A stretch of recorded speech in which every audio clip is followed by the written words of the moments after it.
সাম্মায়ু সামিমানি নাম রাখা, বাবা আদম তোমাদের সকলের নাম রাখছে মুসলমান।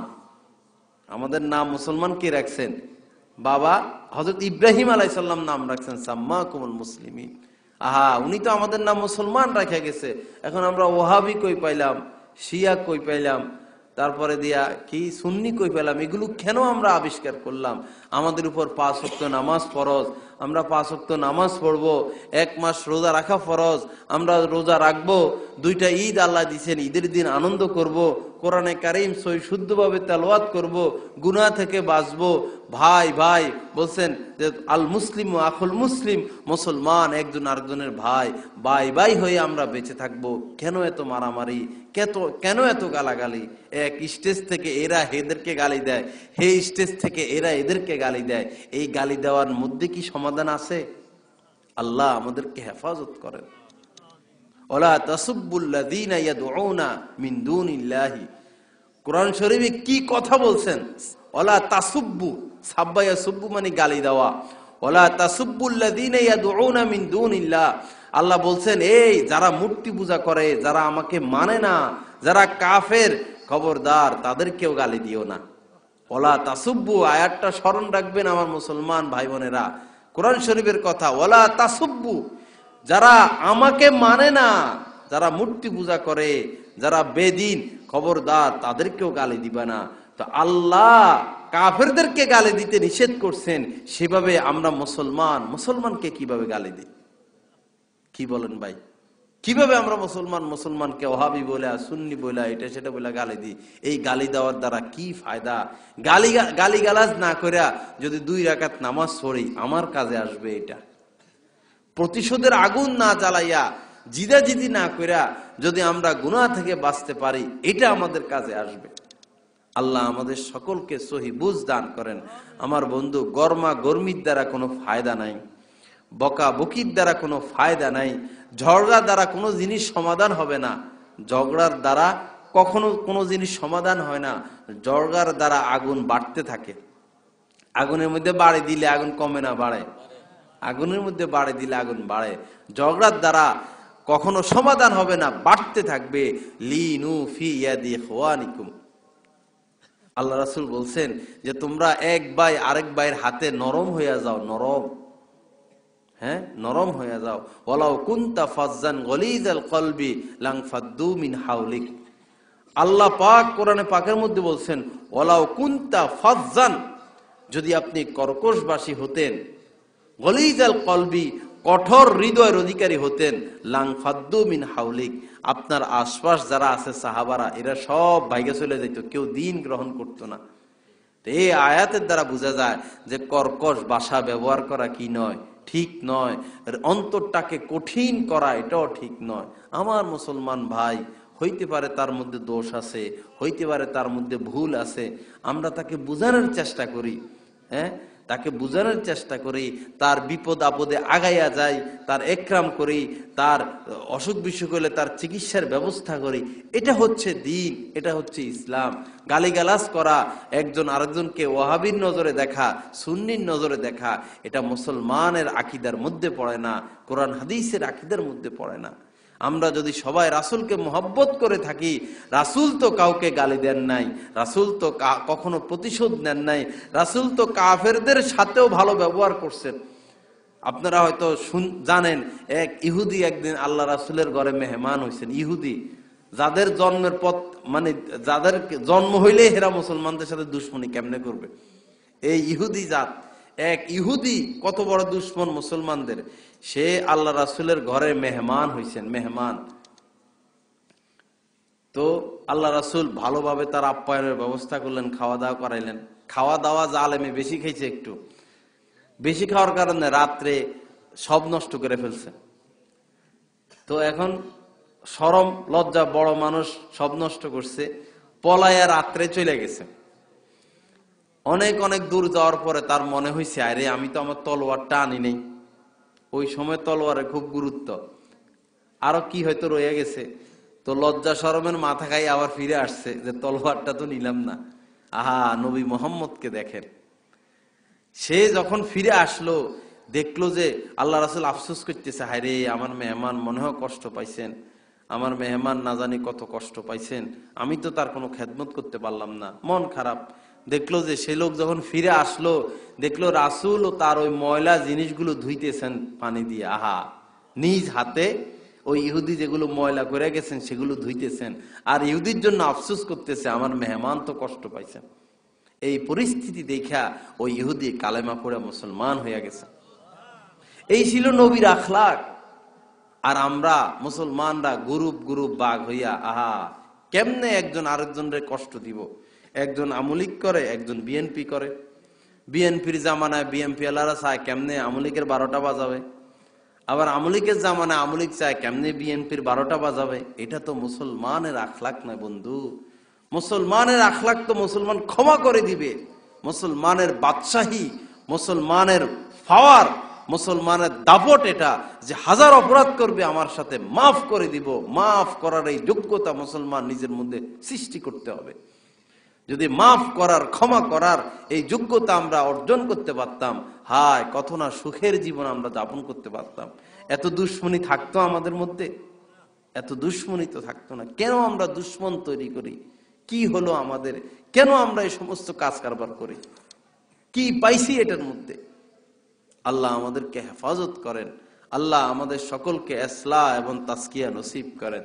তো ভাই, আজকের এই মাহফিল থেকে আমরা এইটা শিখে নেই যে আজকে থেকে ইনশাআল্লাহ জীবনে নিজের স্বার্থের জন্য কোনো দিন প্রতিশোধ নিব না। পারবো? এই জিনিসটা শিখে নিতে পারবো? স্ত্রী অপরাধ করছে, হাসি মুখে মাফ করে দিব। সন্তান অপরাধ করছে, হাসি মুখে মাফ করে দিব। প্রতিশোধ, প্রতিবেশী আমার উপর জুলুম করছে, হাসি মুখে মাফ করে দিব। সেই যেই হোক তাকে আমি মাফ করে দিব। এই যোগ্যতা যদি আমি অর্জন করতে পারি, তখন আমি হাকিকি আশেকে রাসূল হইতে পারবো। রাসূলের আখলাক যখন আমার ভিতরে আসবে, তখন আমি আশেকে রাসূল। আর যদি আমি মুসলমানকে গালি দেই, আমার মতাদর্শের ভিন্ন, আমার দলের ভিন্ন, তাকে যদি গালি দেই, তার সাথে দুশ্মনী করি, তাকে হিংসা করি, তার ক্ষতির চেষ্টা করি, তা আমি তো আশেকে রাসূল হইতে পারলাম না। হযরতে বাইজিদ বুস্তামির নাম শুনছি আমরা সবাই। হযরত বাইজিদ বুস্তামি রহমতুল্লাহ আলাই অনেক বড় একজন আল্লাহর ওলি ছিলেন। একদিন নামাজ পড়বেন, জামা কাপড় পইরা পরিষ্কার হইয়া মসজিদের দিকে আসতেছেন, নামাজ পড়বেন। তো এক বাড়ির নিচ দিয়ে আসতেছে, উপরের থেকে এক মহিলা ময়লা ঝয়লা, যেগুলো মাছের ময়লা ঝয়লা, বিভিন্ন আবর্জনা, ছালি-টালি, এগুলো উপর থেকে ফালাইছেন। মহিলা হয়তো দেখে নাই, এগুলো সব বাইজিদ বুস্তামির মাথার উপর এসে পড়ছে। এখন আমাদের মাথার উপরে এরকম যদি কেউ ফালায়, আমরা কি করব? ওই মহিলারে যাই আষাঢ় মাইরা চুল দইরা ঘুরাইয়া তৈরে হয়তো আদা মরা করে ফেলবো মাইরা। আল্লাহু আকবার। হযরত বাইজিদ বুস্তামির আখলাক দেখেন, উপরের থেকে কে ময়লা ফালাইলো তাকাইয়াও দেখে নাই। গায়ের মধ্যে যখন ময়লা পড়া পুরা শরীর নষ্ট হয়ে গেল, জামা কাপড় নষ্ট হয়ে গেল, উনি শুকরিয়া আদায় করতেছেন, আলহামদুলিল্লাহ আলহামদুলিল্লাহ আলহামদুলিল্লাহ, শুকরিয়া আদায় করতেছেন। সাথে ছিল মুরিদান। হযরত, আলহামদুলিল্লাহ পড়ার জায়গা নাকি এটা? আপনার শরীর নষ্ট করে দিল, জামা কাপড় ফেলাইয়া আপনি আলহামদুলিল্লাহ পড়লেন, বুঝলাম না বিষয়টা। হযরত বাইজিদ বুস্তামি বললেন, আমি এত বড় অপরাধী, আমি এত বড় গুনাহগার, আমার গায়ে তো ঠান্ডা ছালি পড়ছে, আমার গায়ে তো জ্বলন্ত আগুন পড়ার উপযোগী। আমি উপরের থেকে জ্বলন্ত আগুন আমার গায়ে পড়ার আমি উপযোগী, কিন্তু আল্লাহ আগুন না ফালাইয়া ছাই ফালাইয়া আমাকে সতর্ক করে দিছেন, এজন্য আমি শুকরিয়া আদায় করতেছি। আল্লাহ আমাদেরকে আমল করার তৌফিক দান করেন। আল্লাহ আমাদেরকে মানুষকে ক্ষমা করার তৌফিক দান করেন। ক্ষমা করতে আমরা পারি না, মানুষকে ক্ষমা করতে আমরা পারি না, জ্বলতে থাকে ভিতরে। সেই 10 বছর আগে হয়তো কেউ আমাকে একটা ধমক দিছিল, কোনো কারণে আমাকে একটা ধমক দিছে, কোনো কারণে হয়তো আমার সাথে বকাবকি হয়েছে। 10 বছর পর্যন্ত তার সাথে আমি মনে মনে দুশ্মনী করতেছি। তার যদি বিপদ হয় মনে মনে আমি খুশি, তার যদি কোনো সুখ শান্তি হয় মনে মনে আমার জ্বলতে থাকে। এর নাম তো মুসলমান নয়। হাদিস শরীফের মধ্যে আসছে, আদ-দীন ওয়ান নসিহা, দিন ওই জিনিসের নাম, দিন ওই জিনিসের নাম সকলের হিতাকাঙ্ক্ষী কামনা করা। যেই হোক তার হিতাকাঙ্ক্ষী, তার ভালো কামনা করার নাম হচ্ছে দিন। যদি অন্যের মঙ্গল কামনা করতে পারি, অন্যের হিতাকাঙ্ক্ষী হইতে পারি, আওয়ামী লীগওয়ালারা যদি বিএনপির হিতাকাঙ্ক্ষী কামনা করে, বিএনপি ওয়ালারা যদি আওয়ামী লীগের হিতাকাঙ্ক্ষী কামনা করে, সুন্নিওয়ালারা যদি ওয়াহাবির হিতাকাঙ্ক্ষী কামনা করে, ভালো কামনা করে, ওয়াহাবিওয়ালারা যদি সুন্নিওয়ালাদের ভালো কামনা করে যে ভালো থাকুক, সুখে থাকুক, শান্তিতে থাকুক, তখন এই লোক পাক্কা দিনদার হবে। আর যখন এক পক্ষ আর এক পক্ষের শুধু গালিগালাজ, শুধু নোংরা শব্দ ব্যবহার করে, হিংসা লালন করে, ভিতরে ক্ষতি কামনা করে, দুই পক্ষের এক পক্ষ খাঁটি মুসলমান হইতে পারে নাই। আমি হই আর আপনি হন, হকপন্থী হোক আর বেদাতি হোক, বেদাতি হোক আর সুন্নি হোক, সুন্নি হোক আর ওয়াবি হোক, যেই হোক, ইমান তো ভিতরে আছে, আল্লাহকে তো মানে, কোরআনকে তো মানে। আমি হকপন্থী হইয়া যদি তাদের খারাপ কামনা করি, আমি খাঁটি মুসলমান আদৌ হইতে পারি নাই। তারাও যদি কোনো হকপন্থীকে, কোনো সুন্নি ওয়াহাবির খারাপ কামনা করে, বিপদ কামনা করে, তারাও খাঁটি মুসলমান হইতে পারবে না। যেই দিন একজন মানুষ একটা পিঁপড়া, একটা মশা মাছি, একটা গরু ছাগল সহ সমস্ত মাখলুকাতের ভালো কামনা করবে, যে সে ভালো থাকুক, সে সুখে থাকুক, সে শান্তিতে থাকুক, সে আফিয়াতের সাথে থাকুক, সুখে শান্তিতে থাকুক, এটা যখন এক ভাই কামনা করবে, তখন সে খাঁটি মুসলমান হইতে পারবে। এক পক্ষের কথা বলে যাইতেছি না আমি, হক যেটা সেটা বলে যাইতেছি। যারা বুঝার ঠিকই বুঝবেন। আল্লাহ আমাদের সকলকে বুঝা এবং আমল করার তৌফিক দান করেন। কতক্ষণ হইল? 11টা থেকে শুরু হয়েছে। যাক, আলো অনেক রাত্র হয়েছে। আমি 11টার পরে সাধারণত কথা বলি না। মানুষ ঘুমায়, মহিলারা ঘুমায়, বাচ্চা কাচ্চারা ঘুমায়। ওয়াজ মাহফিল গুলো 10টার মধ্যে শেষ করে দিতে পারলে ভালো। একজন লোক ঘুমাইতেছে, এখন ওই জায়গায় কোরআন তেলাওয়াতও নিষেধ, শরীয়তের মাসালা, কষ্টের আলোচনায় তো করতেছি, কাউকে কষ্ট না দেওয়া। ঘুমাইতেছে, এখন জিকির নিষেধ, ঘুমাইতেছে, এখন তেলাওয়াত নিষেধ, তার ঘুমের ডিস্টার্ব করা যাবে না। সারা দেশে ওয়াজ মাহফিলের এই হালত, রাত্রে 12টা নাই, 1টা নাই, 2টা নাই, 3টা নাই, চিল্লা চিল্লি, মাইক ফাটাফাটি, আরেকজনকে কষ্ট দেওয়া, এটা শরীয়তে জায়েজ নাই। এজন্য ভবিষ্যতে মাহফিল করলে 10টার মধ্যে যেন মাহফিল শেষ হয়ে যায়, আশা রাখি। এটা ইনশাল্লাহ চেষ্টা করবেন। এটার মধ্যে খায়ের। এত রাত মাইক বাজানো, মানুষকে কষ্ট দেওয়ার অনুমতি তো শরীয়ত দেয় নাই। আল্লাহ আমাদের সকলকে বুঝা এবং আমল করার তৌফিক দান করেন। যাক, অনেক মা বোনরা নাকি মাহফিল শুনতেছেন, তো মা বোনদের উদ্দেশ্যে কিছু কথা বলা দরকার। আমার মা বোনরা, আল্লাহ পাক কোরআনে পাকের মধ্যে মহিলাদের নামে একটা সূরা নাজিল করছেন। মহিলাদের কত ইজ্জত, সূরা নাজিল করছেন, সূরা আন-নিসা। হ্যাঁ, মহিলারা যখন জান্নাতে যাবে, একদিন আজকে গতকালকে আমি হাদিস মোতালা করছি, সামাইলে তিরমিজির হাদিস। এক মহিলা আসছেন, আয়সা, বৃদ্ধ মহিলা, আল্লাহ রাসূলকে বলল, ইয়া রাসূল আল্লাহ, দোয়া করুন আমি যেন জান্নাতে যাইতে পারি। তো আল্লাহ রাসূল একটু রসিকতা কইরা মহিলাকে বলল, তুমি জান্নাতে যাইতে পারবা না, তোমার কপালে কি নাই, জান্নাত নাই। মহিলা, গ্রাম্য মহিলা, কানতে কানতে কানতে কানতে পরে আল্লাহ রাসূল তাকে বলল, লোকজনকে, যে ওকে বলো যে সে যখন জান্নাতে যাবে, সে তখন আর বুড়া থাকবে না, সে একবারে নৌজওয়ান হয়ে জান্নাতে যাবে। বুড়া জান্নাতে যাবে না মানে কি, নৌজওয়ান হয়ে জান্নাতে সে প্রবেশ করবে। যখন মহিলারা জান্নাতে যাবে, যে কি আনশানাকুম, মানে যখন জান্নাতে যাবে তখন আলাদাভাবে মহিলাদেরকে রূপ সৌন্দর্য এতটা দিবেন, এতটা মোহনীয়, এতটা আকর্ষণীয় করে আল্লাহ তাদেরকে সৃষ্টি করে নতুন ভাবে এরপরে তাদেরকে জান্নাতে ঢুকাইবেন। হুরদের ওয়াজ আমরা শুনি, হুরেরা এত সুন্দর, হুরেরা এত সুন্দর। হুরেরা যদি একটু থুতু দুনিয়ার সমুদ্রে ফালাইতো, দুনিয়ার সমস্ত পানি মিঠা হয়ে যাইতো। হুরেরা যদি একটা আঙ্গুল দুনিয়ার জমিনের উপর দিয়ে এভাবে দিত, উঠাইতো, এই আঙ্গুলের আলোয়, নূরে, সূর্যের আলো দেখা যাইতো না, দেখা যাবে না। এত সুন্দর হুরেরা। আমার মা বোনেরা, হুররা সুন্দর ঠিক আছে, জান্নাতের মধ্যে দুনিয়ার মহিলারা, স্ত্রীরা হুরেদের থেকেও বেশি সুন্দরী হবে। হুররা কিসের সুন্দর? হুরদের থেকেও আল্লাহ পাক মহিলাদেরকে বেশি সুন্দর বানাইয়া দিবেন জান্নাতের মধ্যে। তবে আল্লাহ রাসূল বলছেন, জান্নাতে জাহান্নামের মধ্যে আমি নারীদেরকে বেশি দেখেছি। আল্লাহ রাসূল কি বলছেন? জাহান্নামের মধ্যে আমি নারীদেরকে বেশি দেখেছি। আমার মা বোনেরা, আল্লাহকে আমরা ভয় করি। আমাদের সর্বপ্রথম আমল হইল যে আমরা গুনাহ থেকে বাঁচবো, আমরা স্বামীর কথা মতো চলবো, আমরা আমাদের সৌন্দর্য প্রকাশ করব না। ওয়ালা ইউবদিনা যিনাতাহুন্না, কোরআন শরীফের মধ্যে আল্লাহ বলছেন, ও আমার মুমিনাত মহিলারা, তোমরা তোমাদের সৌন্দর্যতা প্রকাশ করো না।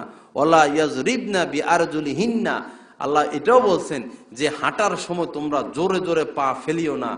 যদি তোমরা জোরে জোরে হাঁটো তো তোমাদের অলংকারের আওয়াজ পরপুরুষের কানে যাবে, এতে তোমাদের গুনাহ হবে, তাদেরও গুনাহ হবে। মহিলারা হইল ঘরের মধ্যে, মহিলা মানেই হইল যারা মহলে থাকে। অকরনা ফি বুয়ুতিকুন্না, আল্লাহ কোরআনের মধ্যে বলছেন যে মহিলারা ঘরে থাকবে, ঘরে অবস্থান করবে, ঘরের যত কাজ কর্ম এগুলো মহিলারা সমাধান করবে, আর বাহিরের যত পরিশ্রমের কাজকর্ম এগুলো সব পুরুষ দেখবে। পুরুষের মাথার উপর আল্লাহ বোঝা চাপাইয়া দিছেন, তোমরা সব করো। আমার মহিলা বান্দিরা, এদের শরীর দুর্বল, এরা দুর্বল মানুষ, এদের উপরে কোনো বোঝা চাপাই দেওয়া যাবে না। এরা ঘরে শুধু পায়ের উপর পা দিয়ে খাইবে, রান্না বান্না করবে, ঘরে থাকবে। পুরুষের সব কাজ পুরুষ সব কাজ করবে। আমার মা বোনেরা, আল্লাহ আপনাদেরকে অনেক ইজ্জত দিয়েছেন, আল্লাহ আপনাদেরকে অনেক সম্মান দিয়েছেন। যদি আমরা কোরআন হাদিস মোতাবেক চলতে পারতাম তো আল্লাহ পাক আমাদেরকে রানীর জিন্দেগি দান করবেন। মহিলারা যদি কোরআন হাদিস মোতাবেক চলে, মহিলাদেরকে আল্লাহ পাক কি রানী, রাজা আছে না, রাজা রানীর জিন্দেগি দান করবেন। রাজার বয়ে পুরা রাজ্য কাঁপে, আর রাজা যখন ঘরে আসে তখন রানীর বয়ে রাজা কাঁপতে থাকে। রাজার কথা রানী শুনে না, রাজার উপরে রানীর কথা চলে কোনটা? যুগ যুগে সব বাদশারাই বাহিরে বাদশাহী করতো, কিন্তু ঘরে গেলে বাদশাহী নেই, ঘরের বাদশাহী মহিলা। রাজারাও ঘরে গেলে ঠান্ডা, রানীর রাজত্ব সেটা। তো নারীরা যদি আল্লাহকে মানতো, কোরআন হাদিস মানতো, তো আল্লাহ সকল নারীকে কি রানীর মর্যাদা দিতেন। কিন্তু নারীরা তো আল্লাহকে মানে না, নারীরা তো রাস্তায় রাস্তায় ঘুরে। নারীদের মাথায় কি ঢুকছে, তারা মনে করে যত খোলামেলা চলা যায়, যত পর পুরুষের সাথে হাসি তামাশা করা যায়, তত বেশি আমাদের সুনাম হবে, সুখ্যাতি হবে। সুন্নাত আর সায়েন্স, জাদিদ সায়েন্স একটা কিতাব লেখা হয়েছে। ওই কিতাবের লেখক হইল খাজা হাকিম মোহাম্মদ তারেক মাহমুদ। উনি উনার কিতাবের মধ্যে একটা বাস্তব ঘটনা লেখেন। উনার এক বন্ধু, যখন ইরাক আর কুয়েত যুদ্ধ হয় আরো অনেক বছর আগে, তার এক বন্ধু চাকরি করার জন্য মিশরে যায়। মিশর তো তার চাকরি ছিল, সে লাশ গোসল করাইতো আর দাফন করতো মাটিতে, এটা তার দায়িত্ব ছিল। তো মিশরের এক মহিলার ইন্তেকাল হলো, এখন তাকে গোসল করাবে। তো তার আপন 4 মেয়ে তাকে গোসল করার জন্য গোসলখানা নিয়ে গেল। লাশ গোসল করাইতে যাইয়া অল্পক্ষণের মধ্যে তার এই মেয়েরা দৌড়াইয়া ওই লাশের ঘর থেকে বাইরে হয়ে চলে আসছে। দৌড়াইয়া, ভীত হয়ে, আতঙ্কিত হয়ে দৌড়াইয়া বাইরে হয়ে চলে আসছে। লোকজন বলল, কি হয়েছে কি হয়েছে? ওই মহিলা বলল, কিছু হয় নাই। ওই মহিলারা এই লোককে বলতেছেন যে আপনি দয়া করে গোসল করান, আমাদের দ্বারা গোসল করানো সম্ভব না। উনি বলল যে উনি মহিলা মানুষ, মহিলাদেরকে তো মহিলারা গোসল দিবে, আমি পুরুষ মানুষ কিভাবে তাকে গোসল দিব? মেয়েরা বলল, আমাদের দ্বারা সম্ভব না আমাদের মায়ের গোসল দেওয়া। কি হয়েছে কি হয়েছে? মায়ের দোষ কি বলা যায়? পরে বলল যে আমার মা অনেক ভারী হয়ে গেছে, তাকে নাড়ানো আমাদের দ্বারা সম্ভব হচ্ছে না। এবং উনি সুন্দর ছিলেন, এখন তার চেহারা এত কালো হয়ে গেছে, এত বিশ্রী হয়ে গেছে, এত ভয়ঙ্কর হয়ে গেছে যে তার চেহারার দিকে তাকাইয়া কোনো মানুষ দম নিয়ে বেঁচে থাকতে পারবে না, এরকম হয়ে গেছে। আপনারা দয়া করে গোসল দেন, আমাদের দ্বারা সম্ভব না।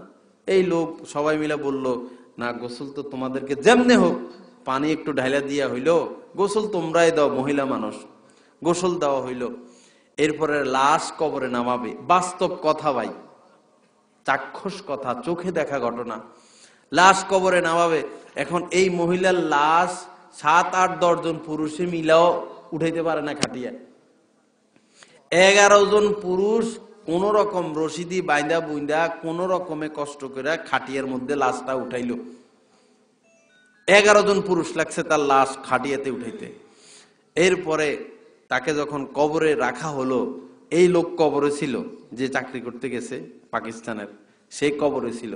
সে বলল তাকে কবরে রাখার পর তার হাড্ডিগুলো মটমট মটমট করে ভাঙতেছে, আওয়াজ হচ্ছে, আমি বুঝতেছি যে তার হাড্ডিগুলো ভাঙতেছে।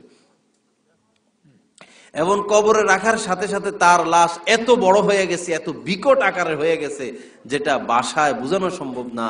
তার মুখের থেকে কাপড় সরে গেছে। আমি চাইছিলাম মুখটা ক্যাবলার দিকে সরাইয়া দিব, তার চেহারা দেখে আমি নিজে আতঙ্কিত, ভয় পেয়ে গেছি। দ্রুত আমি কবর থেকে বাইর হয়ে গেলাম। লোকজনে বলল, কি হয়েছে কি হয়েছে, আমাদেরকে একটু খুলে বলুন, খুলে বলুন। বলা তো দোষ, বলা তো নিষেধ। বাধ্য হয়ে আসে বলছে যে আমি এই দেখছি। কবরে রাখার সাথে সাথে তার হাড্ডিগুলো মটমট করে ভাঙা যাইতেছে, তার লাশ বিশাল আকৃতির হয়ে গেছে, তার চেহারা দেখার মতো নয়, এত কুৎসিত, এত ভয়ঙ্কর হয়ে গেছে। মেয়েরা বলল, তার মেয়ে সন্তানরা কাছেই বসা ছিল, মেয়েরা বলল, আসলে আমার মা ভালো মানুষ ছিল না, আমার মার লজ্জা শরম বলতে কিছু ছিল না, আমার মা কখনো নামাজ পড়ে নাই, আমার মা কখনো পর্দা করে নাই, রাস্তাঘাটে পুরুষের মতো সে চলাফেরা করত। আজ তার শাস্তি আল্লাহ প্রকাশ করে দিলেন। আল্লাহ আমাদের সকলকে হেফাজত করেন, আল্লাহ আমাদেরকে বুঝ দান করেন। আমার মা বোনেরা, আল্লাহকে ভয় করি, পর্দা মোতাবেক চলি, পর্দা করে চলি।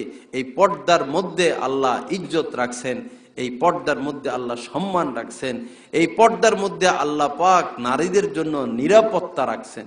দেশময় দর্শনের কাহিনী আমরা শুনি, দেশময় কত জুলুম নির্যাতন চলতেছে। যদি নারীরা পুরুষের আড়ালে না থাকে, এই নারীদের কোনো সম্মান, কোনো মূল্যায়ন থাকবে না। আমি যদি পর্দার আড়ালে থাকি, আমি যদি পর্দা করি, আমার দেখা দেখি আমার মেয়েরাও পর্দা করবে। আমি যদি নামাজি হই, আমার সন্তানরাও নামাজি হবে। আমি যদি দিনদার হয়ে যাই, আমার সন্তানরাও দিনদার হয়ে যাবে।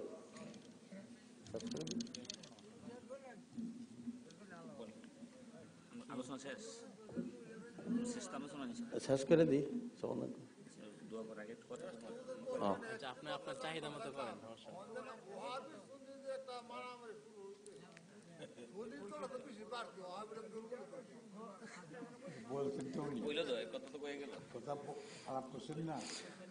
যাই হোক, কথা আলহামদুলিল্লাহ শেষের দিকে। সর্বশেষ কথা হলো, আমরা যারা পুরুষ আছি, আমরা আল্লাহকে ভয় করব, আমরা আল্লাহর হুকুম মোতাবেক চলবো। এবং আমরা যারা নারী আছি, আমরা আল্লাহর ইবাদত করব। স্বামীদের উচিত স্ত্রীদের খেয়াল রাখা, এবং স্ত্রীদের উচিত স্বামীদের মন মানসিকতা বোঝা। আমরা সন্তান লালন পালন করব, এমনভাবে লালন পালন করব, আমার সন্তান যেন আমার দুনিয়াতেও কাজে আসে, আমার সন্তান যেন আমার আখিরাতেরও কাজে আসে। এই নয় যে সন্তান লালন পালন করলাম শুধু পয়সার লোভে, সন্তান লালন পালন করলাম, সন্তান বিদেশে যাবে, পয়সা কামাবে, সন্তান ডাক্তার হবে, ইঞ্জিনিয়ার হবে, পয়সা কামাবে। আমার বন্ধু, যদি এই আশায় সন্তান পালি, তো দুনিয়াও পাবো না, আখিরাতও পাবো না। সন্তানকে আল্লাহমুখী করতে হবে, সন্তানকে দ্বীন শিখাইতে হবে, ইসলাম শিখাইতে হবে। আমার মেয়ে বড় হয়েছে, আমার দায়িত্ব হলো মেয়েকে চোখে চোখে রাখা, আমার মেয়ের ইজ্জতের যেন ঠিক থাকে, সতীত্ব যেন ঠিক থাকে, এটার প্রধান দায়িত্ব হলো পিতা মাতার উপরে। আমার মেয়ে কার সাথে কথা বলে, কার সাথে গল্প সল্প করে, কোথায় আড্ডা দেয়, কোথায় বেড়াইতে যায়, কোন প্রতিষ্ঠানে পড়ে, এটা সকল মা বাবার দেখা দায়িত্ব। আমার ঘরে যদি মেয়ে আছে ঘরে, এখন যদি তার চাচাতো ভাই বেড়াইতে আসে, তার খালাতো ভাই বেড়াইতে আসে, তো তাদের মধ্যে কথাবার্তা বলতে না দেওয়া, দেখা সাক্ষাৎ করতে না দেওয়া। মেয়েদেরকে অনেক সূক্ষ্মভাবে পালতে হয়, অনেক সাবধানে পালতে হয়। হ্যাঁ, ছোটবেলা থেকেই ছোট শিশুরা ছেলেদের সাথে খেলবে, মেয়েদের সাথে না। মেয়েরাও মেয়েদের সাথে খেলবে। যদি এই খেলার বয়স থেকে ছেলে মেয়েরা একসাথে খেলাধুলা করে বড় হইতে থাকে, তখন তাদের মধ্যে হায়া লজ্জা থাকে না, তারা এরকম বেহায়া হয়ে যায়, নির্লজ্জ হয়ে যায়। এজন্য ছোট কাল